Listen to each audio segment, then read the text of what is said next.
you're looking at 50 seconds for one particular vehicle.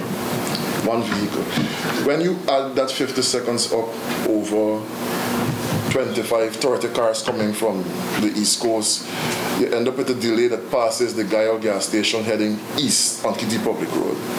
You add that up over the period of the rush hour, which is roughly around 7:15 to about 8:39 in the morning. You're looking at delays of half an hour for some people, delays of 45 minutes for some people, depending on what time you actually come down. Right? You add that up over two times per day. Add that up over 5 days a week, Monday to Friday. Add that up over a month. You're talking about monies we can't even calculate in savings in gas, savings in runtime for vehicle maintenance costs and all these things that you really can't put a definite figure to, but it's way up. Over a period of time, the $78 million expended to complete the roundabout will be negligible. George, today the headquarters here of the Public Infrastructure Ministry, the engineers met to give an idea of what will happen when the Kitty roundabout opens.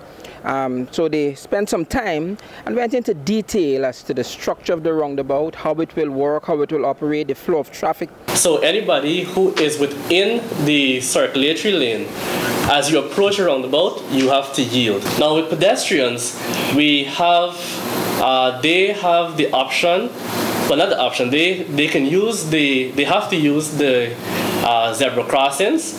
The zebra crossings are at the entrance and exit points for the roundabout. They spoke of the fact that there'll be no parking around the roundabout area. There'll be no overtaking in the roundabout area. There is no overtaking within the roundabout. So it's very important that you choose your lane correctly before you enter the roundabout, because switching lanes is prohibited. There is no stopping in the circulatory lanes. The application to a roundabout is concerned, it is far more important that we pay keen attention to the 5 C's. We have to be careful how we approach the roundabout.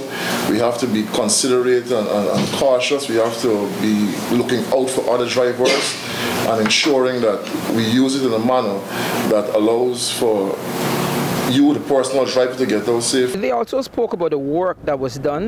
Their estimation is that the work was exceptionally done.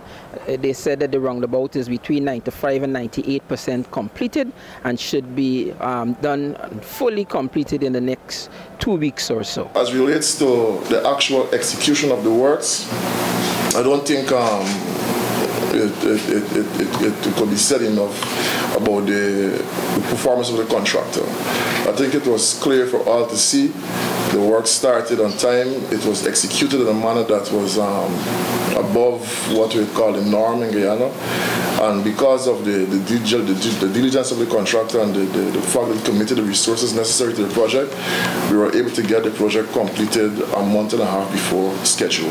The ministry plans to do some public service announcements in this regard. Also, there will be some signage so that the roundabout, there will be clear signage so that persons approaching the roundabout would know how to use the roundabout. There will be both signs on the markings on the road and signs on poles at the side of the road. We are going through a public awareness campaign, and much of it is going to be continually rolled out leading up to the opening as well as beyond that. George, as they concluded the press conference today, the engineers advised that we should continue as pedestrians to use the 5 C's that we learned or we were reminded of in our driving test: the care, consideration, courtesy, common sense and caution.